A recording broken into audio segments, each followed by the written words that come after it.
We are JL Schwieters. This is where we innovate the framing process and generate turnkey framing solutions. Today, we're showing you how floor panels are made. Floor panels make a significant impact on the job site, increasing both safety and efficiency. They allow an entire unit of flooring to be set in a matter of hours. How are we able to make that happen? Let's take a look. Our expert design staff start by building a digital model of the file first, verifying plans and optimizing the design for production. Including accessories like blocking, ribbons, strongbacks, the shop minimizes the time-consuming tasks on our installation team, encouraging them to set it and forget it. Once complete, a digital design and cut list are sent to our auto saw for cutting.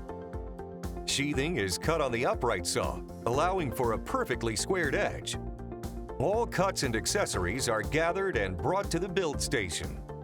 The forklift operator sorts the floor trusses into bundles for each floor panel. The assemblers frame the floor panel according to the digital blueprint. The assemblers put ribbons and strongback accessories in their place. The assemblers glue and fasten the sheathing according to building standards. The assemblers add pick points for the crane, as well as safety equipment for easy and safe installation in the field. The panels are briefly stacked and stored in the yard until they are ready to be delivered.